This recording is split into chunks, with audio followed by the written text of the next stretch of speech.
নমস্কাৰ মই দেৱীয়ে আপোনালোক সকলোকে অন্যটা নতুন ভিডিঅ'লৈ স্বাগতম জনাইছো। আজি আমি আলোচনা কৰিম মূলাংশৰ বিষয়ে। মূলাংশৰ ব্যক্তিসকল দেখিবলৈ কেনেকুৱা হয়, মূলাংশৰ ব্যক্তিসকলৰ ব্যক্তিত্বনো কেনেকুৱা হয়, বা মূলাংশৰ ব্যক্তিসকলে জীৱনত কি কি এনে ধৰণৰ উপায়সমূহ কৰিব লাগে যাৰ জৰিয়তে তেওঁলোকে উন্নতি পাব পাৰে বা সফল হ'ব পাৰে, তেওঁলোকে জীৱনত কোনটো ৰং আঁকোৱালি ল'ব লাগে, এই সকলোবোৰৰ বিষয়ে আজি আমি এইটো ভিডিঅ'ত আলোচনা কৰিম, এইটো ভিডিঅ'ত কথা পাতিম। গতিকে আপোনালোকে এনে ধৰণৰ ভিডিঅ'সমূহ যদি চাই ভাল পায় তেনেহ'লে চেনেলটো ছাবস্ক্ৰাইব কৰিব আৰু লগতে বেল আইকনটো হিট কৰি থ'ব।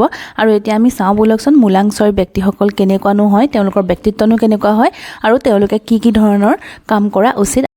যিসকল ব্যক্তিৰ জন্ম 6, 15 বা 24 তাৰিখে হৈছে সেইসকল ব্যক্তিক অংকশাস্ত্ৰৰ মতে মূলাংশৰ ব্যক্তি বুলি ধৰা হয়। মূলাংশই শুক্ৰ গ্ৰহে প্ৰতিনিধিত্ব কৰে আৰু মূলাংশৰ ব্যক্তিসকল দেখিবলৈ বহুত ধুনীয়া হয়, তেওঁলোক বহুত কিউট হয় আৰু এওঁলোকে দামীৰো দামী বস্তুটো ল'ব বিচাৰে, নিজক সজাই পৰাই ৰাখি বহুত ভাল পায়। বজাৰলৈ গ'লেও আপুনি ধুনীয়াকৈ সাজি কাচি গৈ ভাল পায়, আপোনালোকে নিজক বহুত গুৰুত্ব দিয়ে, খুব ধুনীয়া হৈ পেলাই ওলাই মিলাই যাবলৈ বিচাৰে। ক'ৰবালৈ ওচৰৰ জেগা অকণলৈ গ'লেও আপোনালোকে খুব ধুনীয়াকৈ নিজক সজাই পৰাই যায়, আপোনালোকে নিজক সজাবলৈ সময় লয়, ধুনীয়াকৈ নিজক সজাই তাৰপিছতহে আপোনালোক বাহিৰলৈ ওলাই যায়। আৰু আপোনালোকক যদি বস্তুসমূহ উলিয়াই দিয়ে, আপোনালোকে দামীৰো দামী যোনটো বস্তু থাকে সেই বস্তুটোত আপোনালোকে হাত দিয়ে, মানে আপোনালোকে সেই বস্তুটোহে লয়। আপোনালোকৰ কম দামী বস্তু বা এলা পচা বস্তুত আপোনালোকৰ চকুৱে নপৰে। সুন্দৰতা, চাফ চিকুণ এইবোৰ আপুনি বহুত ভাল পায়। আপুনি সৃজনাত্মক কামৰ সৈতে জড়িত থাকি ভাল পায়। গান, নাচ বা আৰ্টৰ সৈতে জড়িত কথাবোৰে আপোনাক আকৰ্ষণ কৰে। আপোনালোকে নিজে নিজে বস্তু সৃজন কৰি ভাল পায়, আপোনালোকে গান গাই ভাল পায়, নাচ ভাল পায়, আৰ্টৰ যোনবোৰ বস্তু আছে আৰ্টৰ লগত ৰিলেটেড সেই বস্তুসমূহ আপোনালোকে ভাল পায়। আপোনালোকে ফেশ্বন ডিজাইনিং ভাল পায়, আপোনালোকে মডেলিং হ'বলৈ বিচাৰে বা মডেলিং ভাল পায়। আপোনালোকে যোনবোৰ কাম মানে ফেশ্বনৰ লগত জড়িত হয়, আৰ্টৰ লগত জড়িত হয়, গানৰ লগত জড়িত হয় বা নাচৰ লগত জড়িত হয় বা যিকোনো সৃজনাত্মক কামৰ লগত জড়িত হয়, সেই কামবোৰ কৰি আপোনালোকে বহুত বহুত বহুত ভাল পায়। আপুনি যাক ভাল পায়, যাৰ প্ৰতি আপুনি দায়িত্বশীল, সেই মানুহসকলৰ বাবে আপুনি সদায় সকলো ত্যাগ কৰিবলৈ সাজু থাকে। আপুনি আনক সহায় কৰিও বহুত ভাল পায়, আপুনি বহুত সহায় কৰে মানুহক। আপুনি যোন মানুহক ভাল পায়, আপুনি যাৰ প্ৰতি সমৰ্পিত হয়, সেই মানুহসকলক আপুনি সদায় সহায় কৰে। তেওঁলোকৰ বিপদত আপুনি সদায় থিয় দিয়ে, আপুনি সদায় তেওঁলোকক সহায় কৰে, তেওঁলোকৰ লগত থাকে। আপুনি ইমান বেছি সহায় কৰে মানুহক, কেতিয়াবা আপুনি ইমান বেছি সহায় কৰে যে আপোনাৰ নিজৰে কি হৈ যায়, পিছলে বিপদ আহে, আপুনি নিজেই পিছত বিপদত পৰে।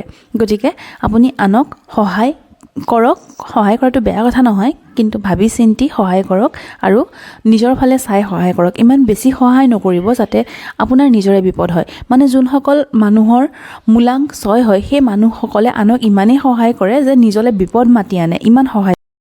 মূলাংশৰ যিসকল ব্যক্তি আছে সেই ব্যক্তিসকলৰ নেচাৰ এনেকুৱা যে আপুনি যিমান মানা কৰক তেওঁ আনক সহায় কৰিবই। গতিকে আনে যিমান মানা কৰিলেও, বাধা দিলেও তেওঁ সহায়টো কৰিবই। গতিকে আপুনি সহায় কৰোঁতে চাই চিতি সহায় কৰিব। আপুনি এটা উন্নত জীৱন বিচাৰে আৰু আপুনি উন্নত জীৱন বিচাৰি কেতিয়াবা এনেকুৱাও দেখা যায় যে আপুনি ড্ৰিংকিঙৰ পিছত পৰে, আপুনি স্মকিং আদিৰ প্ৰতি আকৰ্ষিত বেছিকৈ হৈ পৰে। ইয়াৰ পৰা নিজক বচাই ৰাখিব।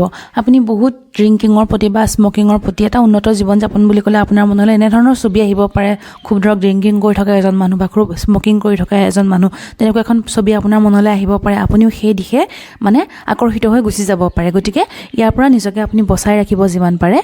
আপুনি fashion designing, restaurant, property selling, business আদি আপুনি কৰিব পাৰে। ইয়াৰ লগতে আপুনি যোনসমূহ আৰ্টিষ্টিক বা লাক্সাৰিয়াছ যোনবোৰ বস্তু আছে সেই বস্তুবোৰৰ ব্যৱসায় আপোনালোকে কৰিব পাৰে। আপোনালোকে লাক্সাৰিয়াছ ঘড়ীৰ ব্যৱসায় কৰিব পাৰে, লাক্সাৰিয়াছ পাৰফিউমৰ ব্যৱসায় কৰিব পাৰে, আপোনালোকে এইবোৰ ব্যৱসায় কৰিব পাৰে। আপুনি দেখিবলৈ বহুত ধুনীয়া হয়, সেয়ে মডেলিং কৰিব পাৰে। আপুনি এটা কথা মনত ৰাখিব যে প্ৰয়োজনতকৈ বেছি যাতে আনক সহায় নকৰে, নহ'লে নিজৰ বিপদক নিজে আমন্ত্ৰণ দিয়াৰ দৰে হ'ব। গতিকে আপুনি এই কথাটো সদায় মানি চলিব যে আপুনি যিমান পাৰে সহায় কৰক, কিন্তু নিজৰ বিপদ হোৱাকৈ সহায় নকৰিব। নিজৰ তলিটো উদং কৰি পেলাই আনক সহায় কৰিবলৈ নাযাব, নহ'লে আপোনাৰ বহুত বিপদ হ'ব। কাৰণ আপোনাৰ নেচাৰে সেইটো যে আপুনি আনক সহায় কৰি ভাল পায়। আৰু আপোনাৰ বাবে শুভ ৰং বগা বা পাতলীয়া নীলা আদি।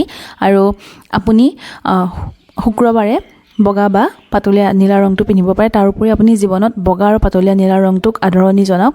আপুনি এই দুটা ৰং ব্যৱহাৰ কৰক। লগতে আপুনি পাৰফিউম লগাব। শুক্ৰবাৰে আপুনি যোনটো কেশৰৰ এটা তিলক আহে, কেশৰৰ তিলকটো আপুনি লগাব। কেশৰ বুলি ক'লে আপুনি পাব তাত। এইকেইটা কাম আপুনি কৰিব।